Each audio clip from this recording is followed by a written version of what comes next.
bagaimana rasanya terhubung lewat radio dengan ayahmu, yang sudah meninggal 30 tahun lalu? Kamu berhasil menyelamatkannya dari kematian, tapi justru ibumu yang menghilang dari hidupmu. Dan dari situlah, satu perubahan kecil memicu butterfly effect yang membuka rahasia kelam dan kasus pembunuhan yang seharusnya tak pernah terjadi. Dan inilah film Frekuensi. Yuk mulai ceritanya. John berhasil terhubung melalui radio dengan ayahnya yang telah meninggal 30 tahun lalu, tapi sang ayah tidak percaya bahwa orang di ujung sana adalah dirinya sendiri. Putranya dari masa depan mengira dia sedang dikerjai. Dalam perdebatan, ayahnya tidak sengaja menyalakan lem di atas meja dengan rokok. Di saat yang sama, meja John tiba-tiba muncul goresan-goresan, dan mereka baru sadar bahwa mereka tidak hanya menggunakan meja yang sama, tapi juga alamat dan nomor stasiun radio yang identik. Namun waktu mereka terpisah 30 tahun. Meski begitu, Frank tetap tidak percaya. Untuk membuktikan bahwa ia berkata jujur, John mulai memprediksi hasil pertandingan kedua World Series Baseball besok. Di saat itu, sinyal radio mulai melemah. John tak sempat menjelaskan lebih lanjut, dan buru-buru memperingatkan ayahnya bahwa besok akan terjadi kebakaran besar di gudang tua di pusat kota. Sebagai pemadam kebakaran, jika ingin selamat, sang ayah jangan masuk ke jalur yang terlihat aman, tapi harus melalui jalur lain yang tampak berbahaya agar bisa bertahan hidup. Frank yang masih setengah percaya, setengah ragu, ingin mengecek informasi lain, tapi sinyal radio terputus. John pun hanya bisa berdoa dalam hati agar ayahnya percaya. Di waktu yang berbeda, Frank terdiam merenung, setengah percaya dengan apa yang John katakan. Keesokan harinya, tim pemadam kebakarannya tenang-tenang saja. Para anggota asik menonton pertandingan baseball yang seru, tapi Frank merasa tidak tenang. Dan hasil pertandingan ternyata benar-benar sesuai prediksi John. Saat itu juga, alarm darurat berbunyi. Gudang tua di pusat kota memang terbakar hebat. Frank dan timnya segera bergerak. Dalam perjalanan, dia terus berpikir keras. Ketika semua yang dikatakan John jadi kenyataan, mungkinkah dia benar-benar anakku dari masa depan? Setibanya di lokasi kebakaran, mereka langsung mulai pemadaman. Namun saat Frank tahu ada satu orang terjebak di dalam, dia tanpa ragu masuk menyelamatkan. Beruntung, dia segera menemukan seorang gadis yang selamat. Tapi saat hendak keluar, tangga terbakar dan patah, dan tangga pemadam dari luar juga gagal mencapai jendela. Dalam kondisi terjepit, Frank terpaksa mencari jalan lain sambil menggendong gadis itu. Di depannya ada dua jalan, satu dipenuhi api besar, satunya lagi hanya asap tebal. Nalurinya menyuruh memilih asap, tapi peringatan John membuatnya berhenti, lalu menggigit bibir dan menerobos ke arah api. Di balik api itu, ia menemukan ban berjalan barang, lalu mengajak gadis itu meluncur turun. Mereka berhasil keluar dari sisi lain gedung dengan selamat, dan saat itu juga, jalur yang awalnya ingin ia lalui meledak hebat. Di saat yang sama, 30 tahun kemudian, John sedang mengenang mendiang ayahnya, bersama teman-temannya, tiba-tiba kepalanya dipenuhi kenangan baru bersama ayah. Ayahnya selamat dari kebakaran itu dan menemaninya selama masa kecil.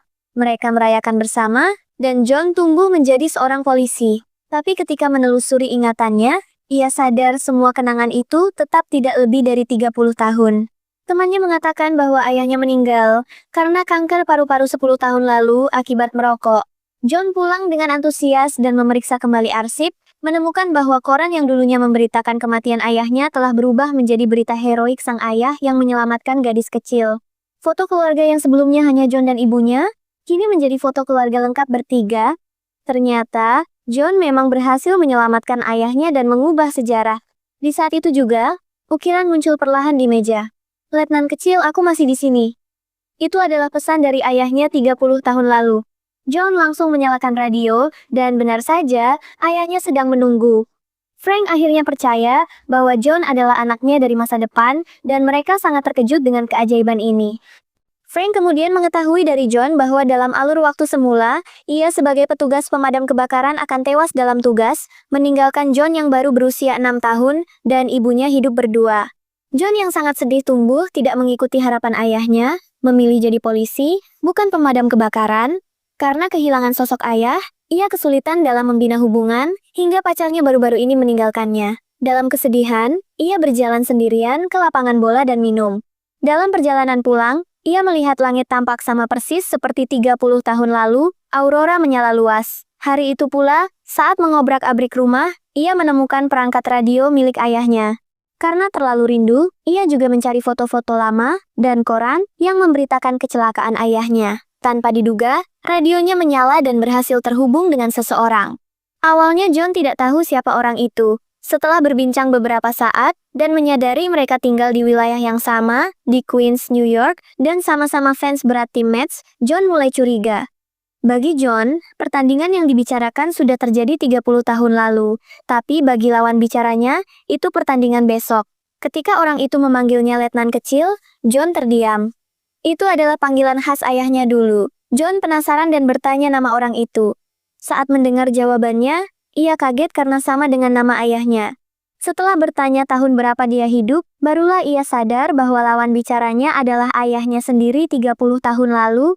Awalnya sang ayah tidak percaya ramalan-ramalan itu, tapi berkat John, dia selamat dari kebakaran. Semua ini mungkin terjadi karena cuaca aurora yang luar biasa akhir-akhir ini, yang membuat gelombang radio terganggu, memungkinkan komunikasi lintas waktu. Mendengar hal itu, Frank pun sangat tersentuh. Mereka pun mulai berbincang lebih akrab, mulai dari kehidupan masa depan sampai teknologi. Tapi yang paling penting adalah hasil pertandingan tim Mets berikutnya. Sinyal mulai melemah, tapi keduanya belum puas. John mengingatkan ayahnya agar berhenti merokok, jika tidak, ia akan meninggal, karena kanker paru-paru 20 tahun kemudian. Akhirnya, setelah 30 tahun, John dengan penuh emosi berkata, "Ayah, aku mencintaimu." Setelah menutup radio, Frank dengan gembira pergi ke rumah sakit menemui istrinya yang sedang bekerja. Ia langsung memeluk istrinya erat. Sang istri merasa bingung, tapi Frank tahu ini adalah hadiah dari takdir. Saat itu, sang istri yang bekerja sebagai perawat, melihat seorang perawat lainnya salah memberikan obat infus kepada pasien. Ia segera menghentikan tindakan itu, berhasil mencegah terjadinya kecelakaan medis. Namun, malam itu juga, 30 tahun kemudian, John bermimpi buruk, ingatannya dipenuhi bayangan dirinya menghadiri pemakaman ibunya. Ia terbangun dalam kegelisahan, lalu buru-buru menelepon ibunya yang bekerja di rumah sakit. Namun, nomor telepon ibunya kini berubah menjadi nomor layanan antar makanan cepat saji. Foto keluarga mereka pun telah berubah, sang ibu menghilang dari foto tersebut. Panik. John segera pergi menemui mantan kekasihnya untuk meminta saran, tapi mantan pacarnya bahkan tidak mengenalnya. Jelas, tindakannya menyelamatkan sang ayah telah menyebabkan efek kupu-kupu. Saat itu juga, ia dipanggil oleh rekan kerjanya, Black, ke kantor polisi. Ternyata ada perkembangan baru dari kasus penguburan mayat perempuan. Beberapa hari sebelumnya, ada laporan dari pekerja konstruksi yang menemukan sisa-sisa mayat perempuan yang sudah lama terkubur. John lalu mengunjungi rumah terdekat dari lokasi tersebut, milik sepasang suami istri tua. Dari mereka, John tahu bahwa anak mereka dulunya adalah polisi, tapi meninggal dalam tugas. Karena tidak menemukan petunjuk berarti, John meninggalkan rumah pasangan tua itu. Sekarang, Black memberitahunya bahwa hasil penyelidikan menyatakan bahwa mayat yang ditemukan adalah korban ke-10 dari kasus pembunuhan berantai Nightingale. John terkejut. Ia ingat korban pembunuhan Nightingale hanya 3 orang. Pembunuhnya sangat kejam, selalu mengikat tangan korban ke belakang dengan lakban, lalu mencekik sampai mati, dan mengambil barang pribadi milik korban sebagai kenang-kenangan. Karena para korban adalah perawat, kasus ini pun dijuluki pembunuhan berantai Nightingale. Sampai saat ini pelakunya belum tertangkap. Saat John melihat data kasus dari Black, ia hampir pingsan. Salah satu korban terbaru ternyata adalah ibunya sendiri. Ia segera pulang dan melihat bahwa foto keluarga mereka benar-benar telah berubah, ibunya menghilang. Kenapa ini bisa terjadi? Ternyata, dalam alur waktu awal, sang ayah memang tewas dalam kebakaran, dan sang ibu begitu sedih hingga tidak pergi bekerja malam itu. Tanpa kehadiran sang ibu di rumah sakit, perawat yang salah memberikan obat menyebabkan sang pembunuh berantai meninggal karena kesalahan medis. Akibatnya, kasus pembunuhan berantai itu hanya memakan 3 korban. Namun, karena John mengubah masa lalu dan menyelamatkan sang ayah, ibunya tetap bekerja malam itu dan berhasil menghentikan kesalahan obat. Tak hanya menyelamatkan si pembunuh berantai, tapi justru membuatnya menaruh dendam pada sang ibu dan menjadikannya target berikutnya. Malam itu juga, John kembali menghubungi ayahnya melalui radio dan memberitahunya bahwa ibunya telah dibunuh oleh pembunuh tersebut. Setelah menganalisis lebih lanjut, John menyimpulkan bahwa selama ibunya tidak bekerja malam itu, dia akan selamat. Tapi karena ayahnya tidak meninggal dan ibunya tetap masuk kerja, maka dia menjadi korban. Menyadari hubungan sebab akibat ini, Frank sangat menyesal. Ia tak menyangka bahwa karena ia berhasil selamat, justru membuat istrinya tewas. John kemudian memikirkan sebuah ide nekat. Selama mereka masih bisa berkomunikasi lintas waktu, ayahnya bisa mencoba menangkap pembunuh itu. Meski belum tahu siapa pelakunya, mereka punya berkas kasus yang mencatat urutan kejadiannya. John membaca berkas tersebut dan menemukan korban berikutnya, yang menurut data akan dibunuh esok malam sepulang dari bar, di gang belakang. Jadi, Frank hanya perlu memantau korban itu di bar. Malam berikutnya, Frank datang ke bar, dan korban mengenalinya lalu mengajak minum bersama. Frank yang polos takut wanita itu celaka, akhirnya menemani sepanjang malam. Karena itu, sang pembunuh pun batal beraksi. Keesokan harinya, John menemukan bahwa data korban tersebut telah menghilang dari arsip. Artinya, meski mereka belum tahu siapa pembunuhnya, mereka berhasil menyelamatkan satu nyawa. Malam itu, John kembali menghubungi Frank dan memberitahukan korban berikutnya, lengkap dengan waktu dan tempat. Ia berpesan agar ayahnya sangat berhati-hati, karena pembunuh ini sangat licik dan ahli menghindari pengawasan. Saat mereka sedang berbicara, ibu John datang bersama John kecil dan teman masa kecilnya. Frank tidak menjelaskan siapa John yang ada di radio, hanya mengatakan bahwa dia adalah polisi dengan nama yang sama seperti putranya. John merasa bersemangat sekaligus gugup saat tahu sahabat kecilnya juga ada di sisi lain. Ia ingin memberi hadiah yang bisa mengubah hidup temannya, nama Yahoo. Ia menyuruh Frank agar segera menyuruh temannya menuliskan nama itu di pintu kamarnya, dan suatu hari saat mendengar nama itu lagi, ia harus ingat dan ambil kesempatan. Malam kejadian, Frank kembali ke bar, mengulangi strateginya dengan menemani korban agar pembunuh mundur. Sayangnya, karena keterbatasan pengalaman, Frank gagal mengidentifikasi si pembunuh. Saat korban pergi berganti pakaian, Frank masuk ke toilet wanita tanpa sengaja dan langsung diserang. Pembunuh itu mengambil dompetnya dan melihat foto istrinya di dalam. Ia juga mencatat alamat dari SIM milik Frank dan nyaris membunuhnya sebelum ada orang lain masuk dan mengganggu. Ia pun menyeret Frank ke bilik toilet.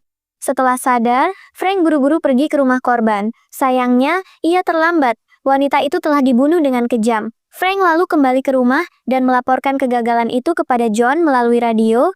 Ia merasa sangat bersalah, karena tidak hanya gagal menyelamatkan korban, tapi juga membuat identitasnya diketahui pembunuh. Namun John justru merasa itu adalah petunjuk penting, karena pembunuh telah menyentuh dompet ayahnya, maka sidik jarinya pasti tertinggal. Karena teknologi sidik jari di masa Frank belum canggih, John menyuruh ayahnya membungkus dompet itu dalam plastik dan menyembunyikannya di tempat yang aman. Dengan begitu, 30 tahun kemudian, John bisa menemukan dompet itu di tempat yang sama. Ia membawanya ke kantor polisi untuk dianalisis.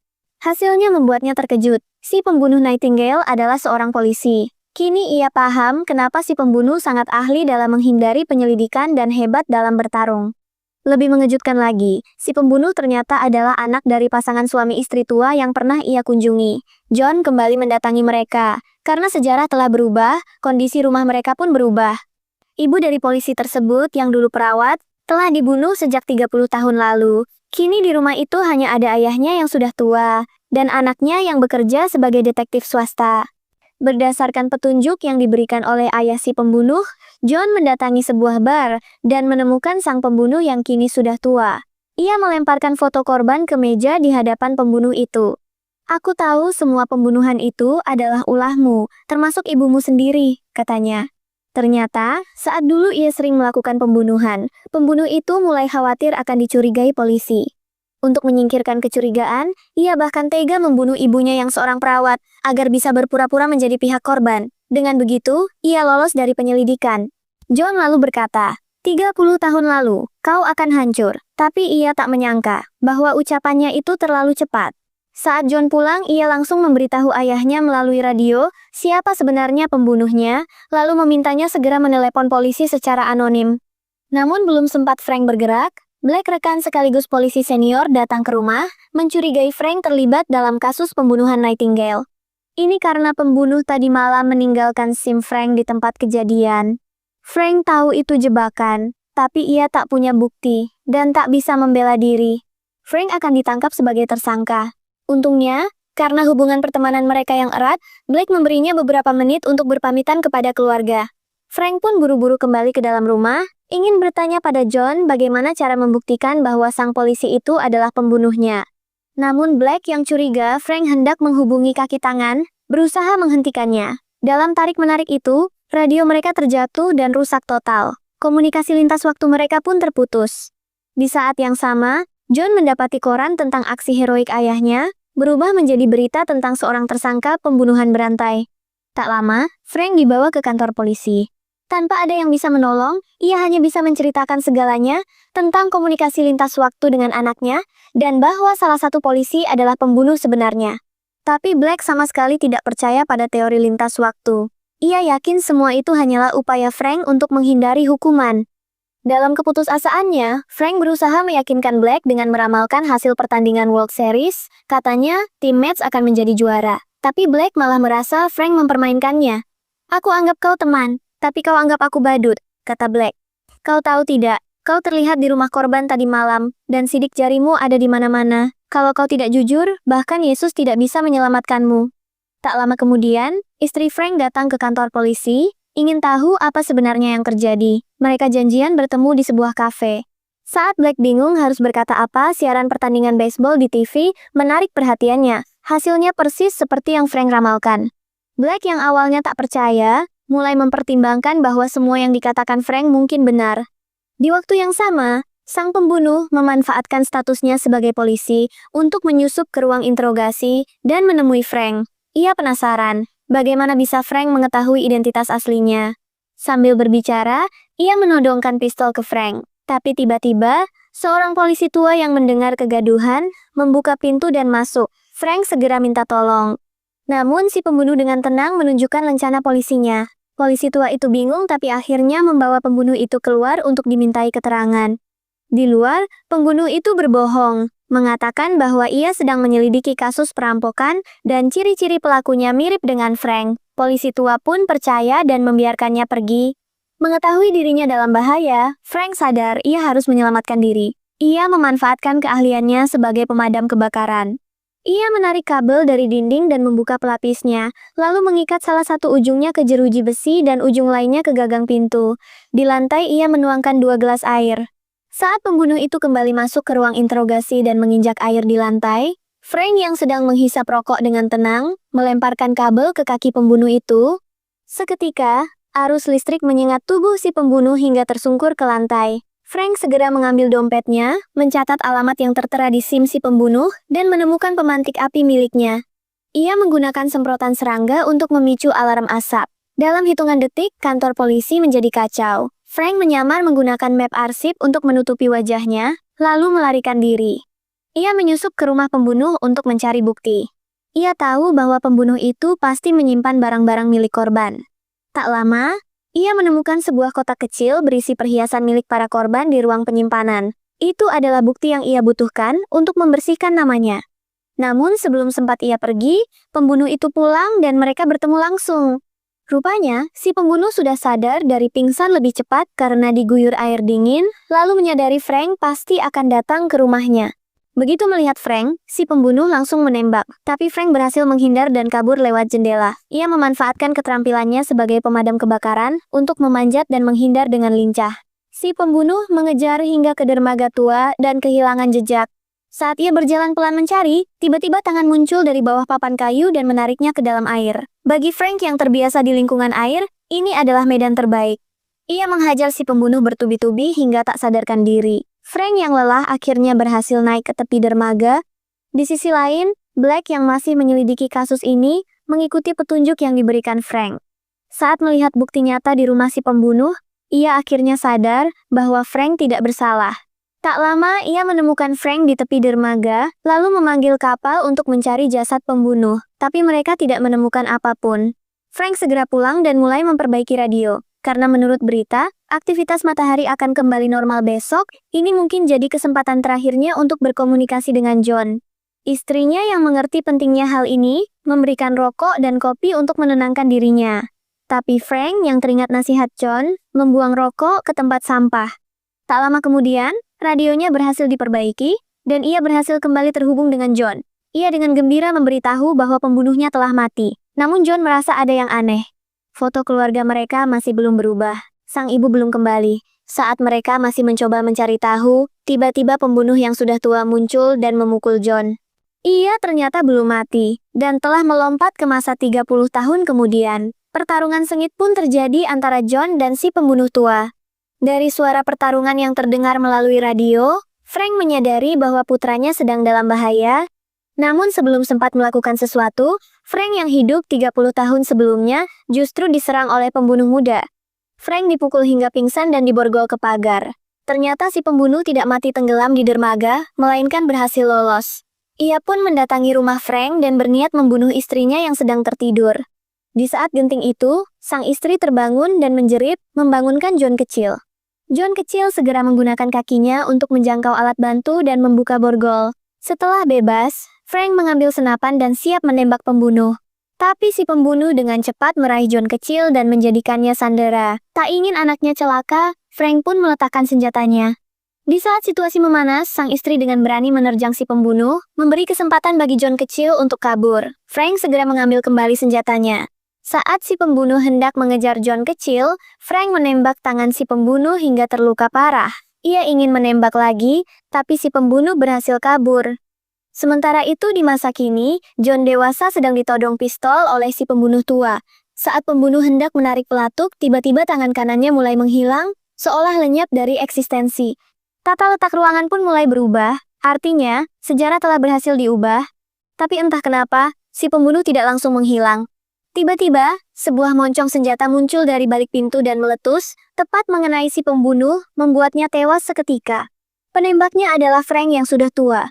Kini ia hidup sampai masa kini, seperti singa tua yang menjaga keluarganya. Ia selamat dari kanker paru-paru karena menuruti nasihat John untuk berhenti merokok. Takdir pun berputar, dan ayah dan anak yang terpisah 30 tahun akhirnya kembali bersatu. Mereka berpelukan erat, keluarga ini akhirnya benar-benar utuh kembali. Beberapa waktu kemudian, John dan kekasihnya menikah dan membangun keluarga baru. Teman masa kecil John pun, berkat nasihat nama Yahoo, berinvestasi besar-besaran di saham Yahoo, dan menjadi orang sukses. Semua perubahan ini terjadi berkat keajaiban komunikasi lintas waktu yang mengubah masa depan dan memberi mereka kehidupan yang bahagia. Itulah kisah tentang seorang anak dan ayah yang melintasi waktu, bukan dengan mesin, tapi dengan cinta dan penyesalan. Mereka tak hanya menyelamatkan nyawa, tapi juga memperbaiki takdir dan menulis ulang sejarah keluarga mereka. Kalau kamu suka cerita seperti ini, jangan lupa like, komentar, dan subscribe untuk konten menarik lainnya. Sampai jumpa di cerita berikutnya.